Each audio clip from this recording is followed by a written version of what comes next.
ሰላም ዩቲዩብ እንደምናችሁ እንዲሁም የታላቁን ነገና ነው የማንቸስተር ዩናይትድ ደጋፊዎች በዚህ ቪዲዮ ፍሌክስ ኔሜቻ ዋጋው ተቆረጠለት እላችኋለሁ። ከዚህ ውጪ አንድሬ ኦናና ማንቸስተር ዩናይትድ በመመለስ ፕሪሚየር ሊጉን አነሳለሁ እያለ ነው። እንዲሁም የማንቸስተር ዩናይትድ ፋይናንሻል ስቴትመንት ሪሊዝ ተደርጓል የሚሉ እና የመሳሰሉ ወሳኝ የሆኑ ስለ ሜኑ አሉ ስለ ማነው ስለ ሜኑ እናያለን ስለ ሴኒ ሌሜንስ እናያለን። ምርጥ የሆኑ የማንቸስተር ዩናይትድ ወሳኝ የሆኑ ዜናዎችን አካትቼላችኋለሁ።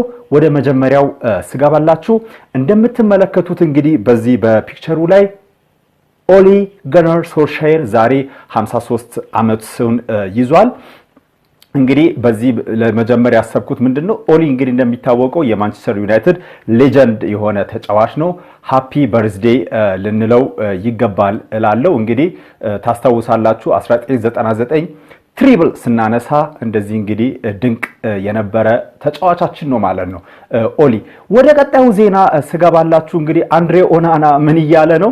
ይሄ ምን ልበሉ እበት የሆነ ተጫዋች እንግዲህ ለቃሌ ይቅርታ አድርጉልኝ፣ ግን እበት እያልኩ ነው ከዚህ በኋላ መቀጠለው ኦናና የሚለውን ስም አልጠቀምም። እበቱ እንግዲህ ምን ብሏል? አንድሬ ኦናና ሬዲ ቱ ፋይት ፎር ጎል ኪፐር ስፖት አት ማንቸስተር ዩናይትድ ጆክ ዩ አር ኤ ጆክ አንድሬ ኦናና ዩ አር ኤ ጆክ። እበቱ ዩ አር ኤ ጆክ። በጣም የሚገርም ተጫዋች ነው። ድፍረቱ ማንቸስተር ዩናይትድ ከመጣ ጊዜ ጀምሮ የምታስታውስ ነው ከቻምፒየንስ ሊግ በመጣ ዓመት እንድንሰናበት ያደረገ በዚህ ዓመት ራሱ በግሪንስቢ ታውን ያን ሁሉ ጎል አሳልፎ የሰጠ ተጫዋች በምን አይነት ሞራል ነው ተመልሼ ማንቸስተር ዩናይትድ እመጣለሁ የሚለው በጣም የሚገርምና የሚያሳዝን ዜና ነው። ምክንያቱም ይሄ ለክለቡ ያለው ንቀት ነው። እውነት ነው ኮንትራት እንዳለው ይታወቃል። አንድሬ ኦናና ከማንቸስተር ዩናይትድ ጋር ኮንትራት አለው ማለት ግን የመምጣት መብት አለው ማለት አይደለም። እንግዲህ አንድሬ ኦናና ምን እያለ ነው ማለት ነው? ቤት ሴኒ ሌመንስ ኢዝ ወሪድ አለ። ቤት ሴኒ ሌመንስ ኢዝ ወሪድ ሴኒ ሌመንስ ሊጨነቅ ይገባዋል። ያስቃል እኮ አኮርዲንግ ቱ ጄሚ ጃክሰን ዘ ጋርዲያን። ጄሚ ጃክሰን እንግዲህ የታወቀ ዘ ጋርዲያን ጋዜጠኛ ነው። እንደዚህ ነው ያለው። አንድሬ ኦናና ዋንት ቱ ፋይት ቱ ሪኤስታብሊሽ ሂምሰልፍ አት ማንቸስተር ዩናይትድ ነምበር 1 ጎልኪፐር ዌን ሂዝ ሎን አት ትራንስፖርት ፊኒሽስ ኢን ሜይ ሂ ኦልሶ ብሊቭ ሂ ውድ ቢ ጊቭን ኤ ቻንስ ቱ ዱ ሶ። በጣም እኔ ምን አይነት ሜንታሊቲ እንዳለው በጣም የመደነዝ የመበስበስ ምን ልበላችሁ ይሄ ተጫዋች እንደዚህ አይነት ዜናዎችን ስሰማ በጣም ነው የሚያቃጥለኝ። ምክንያቱም ምን ያክል ሰቀቀንና ምን ያክል እንትን ውስጥ ያለፉት 2 እና 3 ዓመታት እሱ በነበረበት ዓመታት ውስጥ 2 ዓመታት ውስጥ ምን ያክል ሰቀቀን ውስጥ እንደከተተን ይታወቃል። 50 ሚሊዮን መቶ የወጥቶ የመጣበት ተጫዋች እንደዛ ወርዶ ቡድኑን መቀለጃ ከስንትና ስንት ውድድሮች እንዲወጣ ያደረገ ተጫዋች ደፍሮ እንደዚህ ማለት እኔ በጣም ነው የገረመኝ። እንግዲህ አንድሬ ኦናና ሜይ ላይ ትራንስፖርት ላይ ነው ያለው። እዛ ትራባንስፖርት ላይ ነው ያለው። ከዛ ሲያልቅ እመለሳለሁ ነው እንግዲህ እያለ ያለው።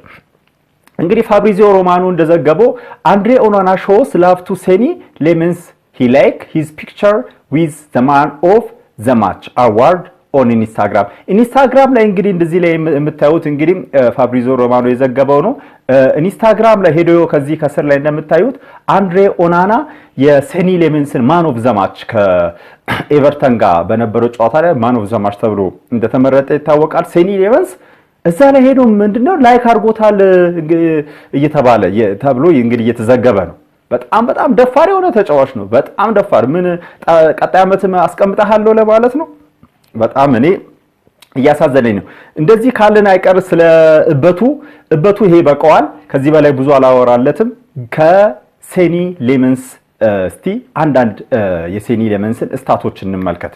ምክንያቱም ሴኒ ሌመንስ ከመጣ ጊዜ ጀምሮ ምን ያክል ነው ማንቸስተር ዩናይትድን ይሄ ተጫዋች እያሻሻለ ያለው የሚለውን ስንመለከት እንግዲህ ሴኒ ሌመንስ has prevented the most goals in the Premier League since his debut እንግዲህ የመጀመሪያውን ጨዋታ ለማንቸስተር ዩናይትድ ካደረገ ጀምሮ ሴኒ ሌመንስ በፕሪሚየር ሊጉ ካሉ አጠቃላይ በረኛዎች በሙሉ ከፍተኛውን ኳስ በማዳን ቁጥር 1 ነው። ሴኒ ሌመንስ እንግዲህ አጠቃላይ ከብራይተኑ ተጫዋች ከባርተን ከኤቨርተኑ ከጆርዳን ፒክፎርድ ከኢሚናሎ ማርቲኔዝ ከዌስትሃሙ ተጫዋችና ከሮቤርቶ ሳንቼዝ ከቼልሲ ተጫዋች በልጦ እንግዲህ ምንድነው በልጦ ስታቱ እንደምታዩት በልጦ ተቀምጧል ማለት ነው።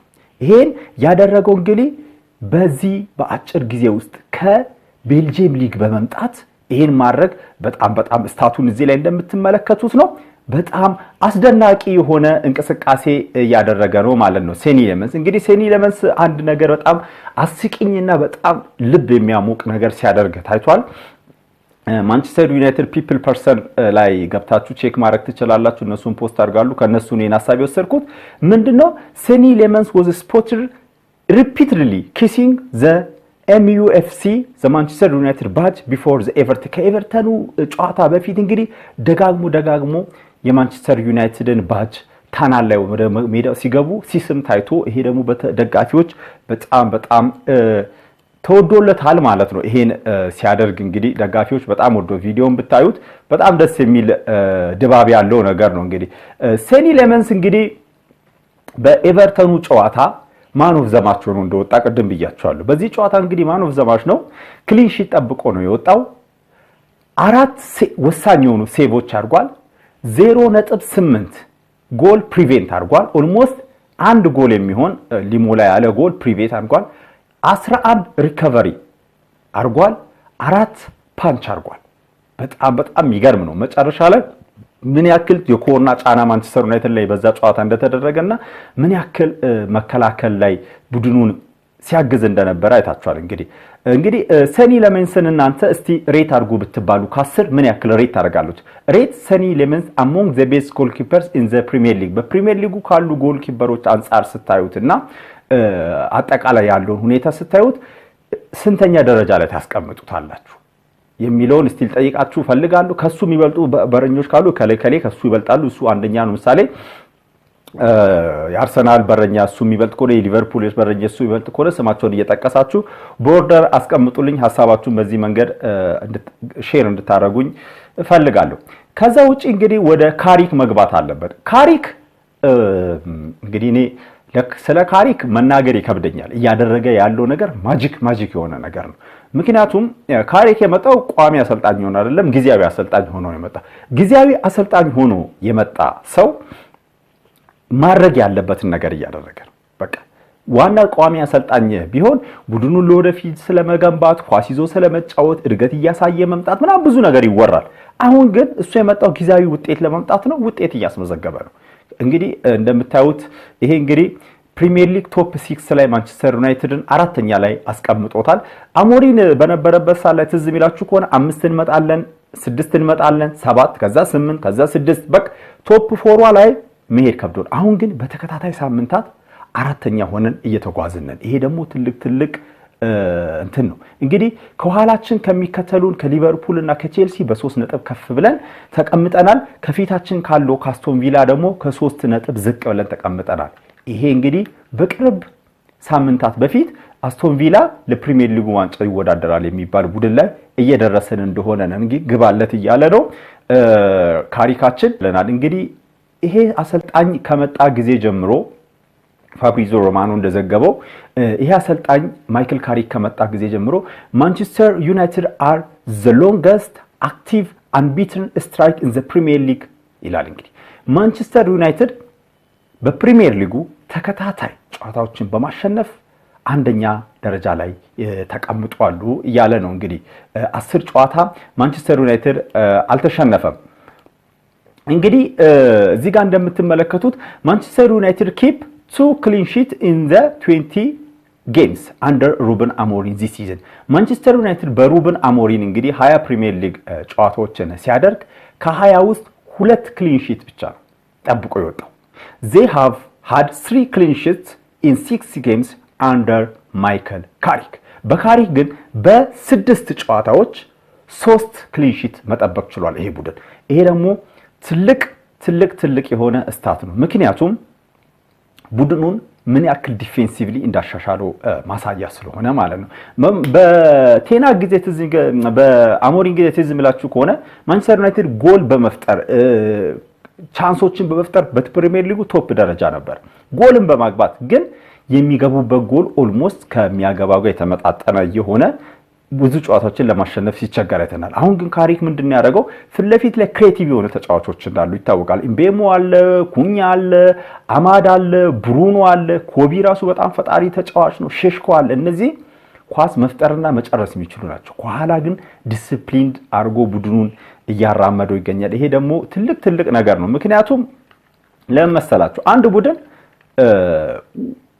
ጎሎች ጨዋታ ያሸንፉለታል መከላከል ግን ዋንጫ ያሸንፍለታል ስለሚባል ማለት ነው እንግዲህ ማንቸስተር ዩናይትድ አንደር ማይክል ካሪክ ዚህ ሲዝን ስንመለከተው የመጀመሪያ ከሲቲ ጋር አረጋውን 3-0 አሸንፏል ከአርሰናል ጋር 3-2 ከፉላም ጋር 3-2 ከቶትናም ጋር 2-0 ከዌስትሃም ጋር 1-1ና ኤቨርተንን 1-0 አሸንፏል እንግዲህ ከሚጠበቅበት በ8 በአጠቃላይ ካደረገበት ጨዋታ ከሚጠበቅበት 18 ነጥብ 8ቱን በመሰብሰብ ውጤታማ የሆነ እንቅስቃሴ እያደረገ ነው ማለት ነው እንግዲህ 2026 ከገባ ጀምሮ በፈረንጆቹ 2026 ከገባ ጀምሮ እያንዳንዱ ቡድኖች የተጫወቱትን ጨዋታ እና ያገኙትን ነጥብ ጨምቀን ደረጃ ብናወጣላቸው ማንቸስተር ዩናይትድ አንደኛ ነው ምክንያቱም ማንቸስተር ዩናይትድ 8 ጨዋታ አድርጎ 8 ጨዋታ አርሰናል 9 ጨዋታ ያደረገው 2026 ከገባ በፕሪሚየር ሊጉ ሲቲ 9 ያደረገው ቼልሲ 8 በርንማውዝ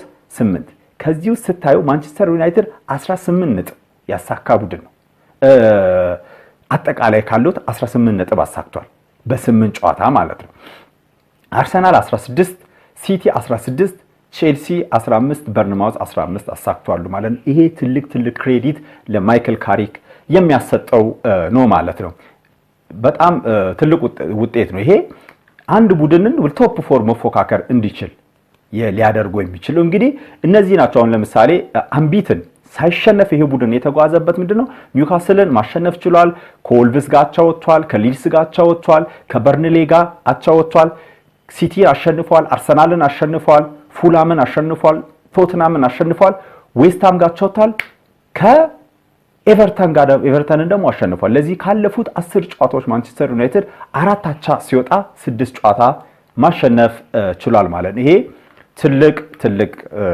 ድል ነው ለካሪክን ብዙ የሚታችበት ነገር ሊኖር ይችላል ግን የመጣበት ዓላማ ጨዋታዎችን ማሸነፍ ስለሆነ እያሸነፈ ነው እንግዲህ ማንቸስተር ዩናይትድ ቀጣ ያለን ጨዋታዎች በጣም ተጠባቂ ነው ኤቨርተንን በድል ተወተናል በጣም ከባድ ጨዋታ ይሆናል በያስቤ ነበር እንዳያችሁትም ከባድ ጨዋታ ነበር ምክንያቱም ኤቨርተን የሞይስ ቡድኖች ሁሌም አስቸጋሪ ስለሆኑ ማለት ነው ለዚህ ማንቸስተር ዩናይትድ ቀጣይ ከክሪስታል ፓላስ ነው በኦልድ ትራፎርድ እሁድ 11 ሰዓት አካባቢ የሚደረግ ጨዋታ ነው ይሄን ጨዋታ ማሸነፍ ይግድ ይሏል ከዛ በኋላ ከኒውካስል ጋር ነው የሚጫወተው በኒውካስል ሜዳ ነው ከዛ በኋላ ከአስቶን ቪላ ጋር በኦልድ ትራፎርድ ይጫወታል ከዛ በኋላ ከበርንማውዝ እነዚህ አራት ቡድኖች ተመሳሳይ አይነት ባህሪ ያላቸው ምክንያቱም እነዚህ ቡድኖች በተለምዶ ሚድል ኦፍ ዘ ቴብል የምንላቸው መሃል ሰፋሪ የምንላቸው ናቸው ትንሽ ከዛ ውስጥ ወጣ ለታረጉት የምትችሉት ኒውካስል እና አስቶን ቪላ ትንሽ ወጣ ግን አስቶን ቪላ ዘንድሮ ቢመጣም ኒውካስል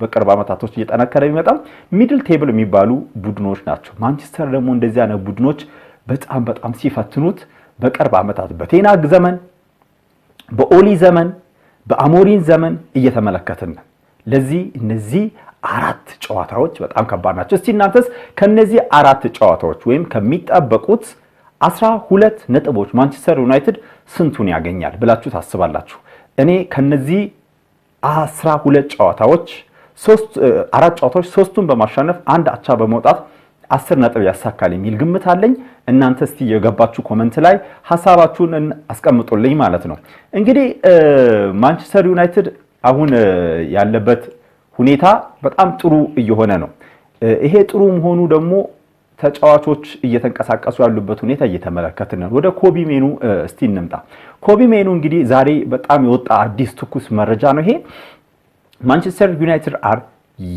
are yet to formally reopen ኮንትራክት ቶክ ዊዝ ኮቢ ሜኑ ማንቸስተር ዩናይትድ እንግዲህ በይፋዊ መንገድ ከኮቢ ሜኑ ጋር ኮንትራክት ንግግሩን ለማድረግ አልጀመሩም እየተባለ ነው ያለው ኖ ቶክ አር ካረንትሊ ኦከሪንግ ምንም አይነት ንግግር በሜኑ ሳይድ እና በሜኑ ካምፕ እና በማንቸስተር ዩናይትድ ካምፕ በኩል ምንም አይነት የኮንትራክት ንግግር እየተደረገ አይደለም ሜኑ ኢዝ አንደር ኮንትራክት አት ዩናይትድ አንቲል 2027 እስከ 2027 ድረስ ሜኑ በኮንትራክት ላይ ያለበት the club has the option of additional year ክለቡ እንደሚታወቀው አንድ 27 ካለቀ በኋላ እስከ 28 የማቆየት መብት አለው በማንቸስተር ዩናይትድ ኮንትራክት ሲፈርሙ ሁሉም ተጫዋቾች ይሄ ግዴታ ስለሆነ ማለት ነው his last deal was signed in 2023 የመጨረሻው ኮንትራክቱ የተፈረመው 23 ላይ ነው and has since become an established Premier League regular እንግዲህ ይሄ ተጫዋች established የሆነ የፕሪሚየር ሊግ ተጫዋች ሆኖ ያለ በ15 ሚሊዮን ይሄን ተጫዋች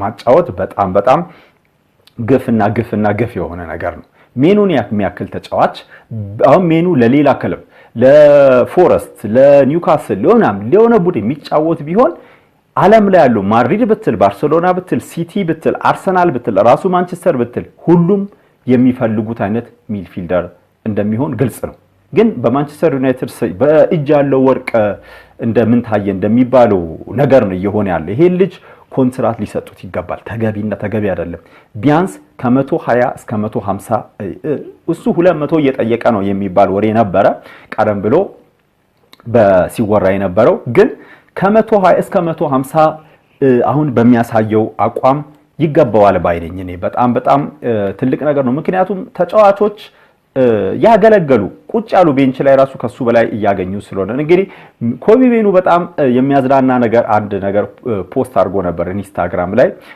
ከኤቨርተኑ ጨዋታ በኋላ እንደምታዩት WWE ሪሰሚኒያን ከማንቸስተር ዩናይትድን ኤቨርተኖች ሲያጠቁ የነበረበትን ትዕይንት አመሳስሎ ፖስት አድርጓል እግር ኳስ ወደ ምን እየሄደ ነው እውነት እዚህ ነገር ላይ መነጋገር አለብን ዘንድሮ ፕሪሚየር ሊጉ ምን እየሆነ ነው እኔ አልገባኝም በሙሉ አሰልቺ ሆነ ረጅም ወራ ኮርና የቆመ ኳስ ከሁሉም አስከፊው ደግሞ በኮርና ሰዓት ላይ በረኛን ቡሊ ማድረግ በረኛ ምን ላይ ቆም ይሄ አዲስ ህግ መውጣት አለበት ወይ ለበረኛው ብቻ ሳጥን መሰራት አለበት እንጂ በጣም አስቀያሚና አስከፊ ነገር ነው በፕሪሚየር ሊግ ላይ እየተደረገ ያለው ይሄ ቀልድ ይመስላል ፖስቱን ስታዩት ግን የራሴ ቡድንም ቢሆን እንደዚህ አድርጎ ጨዋታ እንዲያሸንፍ አልፈልግም የዚህ ነገር ሁሉ ተጠያቂ ግን አርሰናልና ማይክል አርቴታ እንደሆኑ ሁላችሁም ልትገነዘቡ ይገባል ኮቢ ሜኑ በኤቨርተኑ ጨዋታ እንግዲህ most accurate pass 96% እንግዲህ ኮቢ ሜኑ ካሪ ከመጣ ጊዜ ጀምሮ ፓሶች አኩሬሲውን ብታዩ ከ90 በላይ የሚገርም ነው ፓስ አኩሬሲ ከ90 በላይ ነው እያንዳንዱ ሰክሰስፉል ሎንግ ቦል ያደረገው 100% ሎንግ ቦል የተሳካ ነው ያደረገው 4 ፓስ ቱ ፋይናል ሰርድ ላይ 4 ፓስ አድርጓል 3 ክሊራንስ አድርጓል 3 ቦል ሪከቨሪ አድርጓል 2 ታክል አድርጓል 5 ዶሎችን አሸንፏል ይሄ በጣም የኮምፕሊት የሆነ ወደፊት ይልካል ሎንግ ቦል ይልካል ታክል ያረጋል ሪከቨሪ ራን ያረጋል ክሊራንስ ያረጋል ኮምፕሊት የሆነ የሚድፊልደር ከመጣ ደግሞ ጊዜ ጀምሮ ደግሞ ኮቢ ሜኑ አሞሪን ማኑ ካሪ ከመጣ ጊዜ ጀምሮ በማንቸስተር ዩናይትድ በፕሪሚየር ሊጉም ከፍተኛ ዲስታንስ በመሸፈን በመሮጥ ቁጥር አንድ ተጫዋች አይሮጥም ቀርፋፋ ነው የተባለው ተጫዋች እንግዲህ ከፍተኛ ርቀቶችን እየሸፈነ ያለ ተጫዋች እየሆነ ነው ስለ ቤንጃሚን ሼሽኮ ማውራት ግድ አለብን እንግዲህ ቤንጃሚን ሼሽኮ ላለፉት ላስት 4 ማች ለዩናይትድ ባለፉት 4 ጨዋታዎች 84 ደቂቃ ነው የተጫወተው አንድ ጨዋታ በአራት ጨዋታ አንድ ጨዋታ ያልሞላ ጨዋታ አድርጎ 3 ጎል ማስቆጠር ችሏል በእያንዳንዱ 28 ደቂቃ አንድ ጎል አለው ማለት ነው ይሄ በቀጣዩ ጨዋታ ላይ ቋሚ እንዲሆን ያስገድዳል ስለዚህ ልጅ እኔ ምንም እናገረው ነገር እድሜው ገና 22 23 ነው ገና 25 26 እየመጣ ሲመጣ ምን አይነት ኮከብ አጥቂ ሊሆን እንደሚችል ፊዚካሊቲ አለው ፍጥነት አለው ፊኒሺንግ አለው ቴስታ ይችላል በቃ የሚገርም ተጫዋች ነው በጣም ኤክሳይትድ ያደረገኝ ማዘንድሮ እንግዲህ ኤድዊን ቫን ደርሳን ስለ ማርቲኔዝ ከጨዋታው ቀደም ብሎ በኦቨርላፕ ላይ ከጋሪ ኔቭል ጋር ኢንተርቪው አድርጎ ነበር ሰሞኑንና በዛ ኢንተርቪው ላይ ስለ ጋሪ ኔቭል ምንድነው ያለው? ኤድዊን ቫን ደርሳን እንግዲህ ይታወቃል የማንቸስተር ዩናይትድ ሌጀንድ የሆነው ግብ ጠባቂ ነው። እንዲሁም የአያክስ ተጫዋችና የአያክስ ሲኦ ሆኖ አገልግሏል። እንግዲህ ሂ ማርቲኔዝ is a versatile. He plays with the knife between his teeth. He is a different personality. He is a great guy and a very good player. በጣም ጥሩ ሰው ነው። በጣም ምርጥ ተጫዋች ነው። ቨርሳታይል የሆነ በየትም ቦታ መጫወት የሚችል መሀል ሜዳ ሲጫወት አይታችሁታል። አንድ ጨዋታ በሩበን አሞሪም ገብቶ የትም ቦታ ይሄን ያመጣውላችሁ ወደ ምን ሊሄድ መሰላችሁ?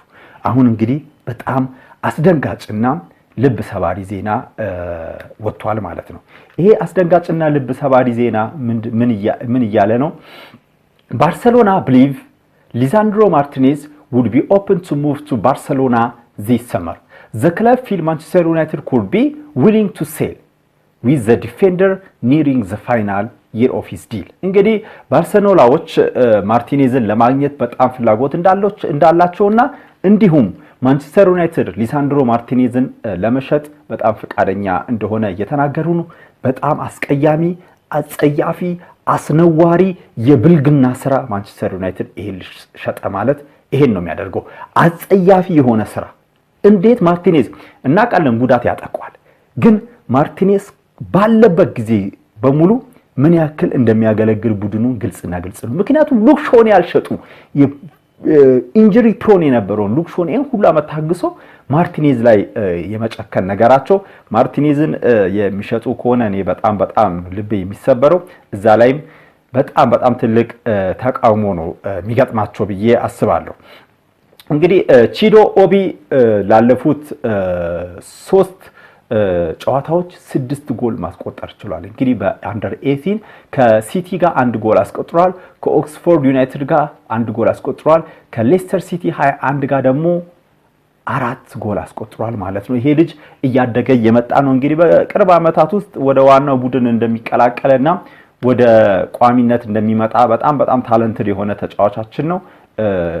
እንዳትረሱት ቺዶ ኦቢም አካዳሚ ውስጥ አለ ከነ ጄጄ ገብርኤል ጋር ለማለት ያክል ነው። እንግዲህ ይሄን ተጫዋች የቶተናም ተጫዋች ነው ታውቁታላችሁ። ሚኪ ቫንደቪን ነው። ሚኪ ቫንደቪን እንግዲህ ወደ ማንቸስተር ዩናይትድ ይዘዋወራል እየተባለ ነው። እንግዲህ ዜናዎች በሙሉ ሰሞኑን ይሄን ነገር እያወሩ ነው። ማንቸስተር ዩናይትድ ፋን ፎረም ምንድነው ብሎ የዘገቡት እንግዲህ ማንቸስተር ዩናይትድ are seriously interested in signing ቶተናም ሰንተር ባክ ሚኪ ቫንደቪን እንግዲህ ብሎ ዘግቧሉ ማለት ነው። ይሄ አስደሳች የሆነ ፊርማ ነው። ግን ማርቲኔዝን በመሸጥ ሳይሆን ማርቲኔዝን ክለብ ውስጥ በመያዝ ተጨማሪ ምክንያቱም ማርቲኔዝ ቢጎዳ ይሄን ተጫዋች እዛ ቦታ መጫወት ስለሚችል በጣም አስፈላጊ ነው። ሌላው ነገር እንግዲህ ጊብስ ዋይት የኖቲንጋም ፎረስት ተጫዋች ነው። ማንቸስተር ዩናይትድ have joined a Premier League clubs monitoring Morgan Gibbs White's situation at Nottingham Forest እንግዲህ ክሪስ ዊለር ነው እንግዲህ የዘገበው። እንግዲህ ክሪስ ዊለር ታወቀ ጋዜጠኛ ነው። እንግዲህ ብዙ ጊዜ የሚዘግባቸው ነገሮች በጣም አኩሬት ናቸው። እንግዲህ ማንቸስተር ዩናይትድ ከነ ቼልሲ ከነ ሲቲ ምናምን ተጨምሮ የዚህ ልጅ ሁኔታ እየተከታተለ ነው። እስቲ እናንተ ጊብስ ዋይት ይመቻችኋል አይመቻችሁም? እኔ በጣም የሚመቸኝ ተጫዋች ነው። እንግዲህ ሌላው ትልቁ ነገር ይሄ ዝውውር የማይቀር ነው። ይሄ ዝውውር ክረምት ላይ ይፈጸማል። ምክንያቱም ካሲሜሮ ይለቃል። ካሲሜሮን የሚተካ ጥራት ያለው ተጫዋች መምጣቱ አይቀርም። ምክንያቱም እንደ አንደርሰን እንደ ዋርተን እንደ ባሌባ እንደ ስቴለር ያሉ ተጫዋቾች ቁጥር 1 ምርጫ ናቸው። ግን ሁለተኛ አማካይ ያስፈልጋል። በሁለተኛ አማካይነት ሊመጣሉ ተብሎ ከሚጠበቁት ውስጥ አንዱ እንግዲህ ይሄ የቦሩሲያ ዶርትመንድ ተጫዋች ነው ነሜቻ ነው። እንግዲህ ቦሩሲያ ዶርትመንድ will demand a fee of around 70 million euro ወይም 61 million pound 70 million euro ስንተረጉ ወደ 61 million pound ነው which is around 61 million pound for the 25 years German midfielder Felix Nemecha. እንግዲህ he is wanted by Manchester United and Chelsea. Nemecha was released by Manchester City at the end of the contract in 2021 having played 1 League Cup and one Champions League appearance እንግዲህ ለማንቸስተር ሲቲ ተጫዋች የነበረ ነው ማንቸስተር ሲቲ 2021 ላይ ነው እንግዲህ የለቀቀው ግን አሁን ዶርትመንድ ከሄደ በኋላ ምርጥ አቋሙን ያሳየ የሚገኝ ተጫዋች ነው እኔ በጣም የተመቸኝ የትራንስፈር ሁኔታ ነው ምክንያቱም ይሄ ልጅ ከመጣ በጣም እንግዲህ ማንቸስተር ዩናይትድ እና ቼልሲ ናቸው ገፍቶበት እየሄዱ እየተባለ ነው እንግዲህ በሌላ ዜና እንግዲህ ማንቸስተር ዩናይትድ ክረምት ላይ ካሰባቸው ደብል ባይ ሁለቱም ተጫዋቾች ለመግዛት አስቧል ማንቸስተር ዩናይትድ are interested in a double deal to sign midfielder Sandro Tonali and winger Anthony Gordon from Newcastle United. They are aware it could be significant investment. እንግዲህ ማንቸስተር ዩናይትድ ትልቅ ኢንቨስትመንት ሊሆን እንደሚችልም ቤን ጃኮብ ነው እንግዲህ ከስካይ ስፖርት የዘገበው በጣም ጎበዝ ጋዜጠኛ ነው ታውቁታላችሁ ቤን ጃኮብ እንግዲህ ትልቅ ነገር ነው እነዚህም በትራንስፈር ዊንዶ ላይ በጣም ኤክሳይትድ ኮንኩባቸው ተጫዋቾች ሁለቱን እንኳን ማግኘት ማንችል ከሆነ አንዱን እንኳን ብናገኝ ከነዚህ ሁለት ተጫዋቾች ስፔሻሊ ቶናሊ የምናገኝ ከሆነ ትልቅ ድል ነው ለማንቸስተር ዩናይትድ እንግዲህ በሌላ ዜና እንግዲህ አስቶን ቪላ could be allow England midfielder Morgan Rogers to have to leave the club in the summer but would demand up to 100 million for the 23 years old Villa narrowly avoided breaching the Premier League profitable sustainable rules in 2023 and 2024 by selling of a number of assets including the women's team እንግዲህ ቪላዎች የሴት ቡድናቸውን እስከ መሸጥ ደርሷል የሰስቴኔቢሊቲ ሩል እንግዲህ ብሪች ላለማድረግ አስበው ማለት ነው ለዚህ በዚህ አሁንም በጫፍ በእንጥልጥል ላይ ነው ያሉት ክለቡ ይሄን ነገር ከሰበረ ብር ሊቀጣ ይችላል ነጥብ ሊቀነስበት ይችላል ይሄ ደግሞ ከቻምፒየንስ ሊግ ያስወጣ ይችላል ከቻምፒየንስ ሊግ ወጣ ማለት አንድ ቡድን በድፍን 100 ሚሊዮን አጣ ማለት ነው ለዚህ ሞርጋን ሮጀርስን እስከ 100 ሚሊዮን ለመሸጥ ፍላጎት እንዳላቸውና ፍቃደኛ እንደሆኑ እየተዘገበ ነው የሚገኘው እንግዲህ ይገባው አይገባውም እናንተ ተመሰክራላችሁ ማለት ነው በሌላ በኩል ደግሞ ብሬኪንግ ዴኮ has met with Marcus Rashford agent to seal a permanent transfer for Barcelona sport reports እንግዲህ ማንቸስተር ዩናይትድ are not willing to negotiate his 30 million purchase clause ማንቸስተር ዩናይትድ እንግዲህ 30 ሚሊዮን ዩሮ ነው እንግዲህ በክረምቱ ላይ በውሰት ሲሰጡት የተስማሙት እንግዲህ ባርሴሎናዎች ደግሞ ከዛ ቀንሶ የመውሰድ ፍላጎት አላቸው የመደራደር ፍላጎት አላቸው እየተባለ ነው በሌላ ተመሳሳይ ዜና ደግሞ ራሱ ማርከስ ራሽፎርድ ምን አንዴ ይቅርታ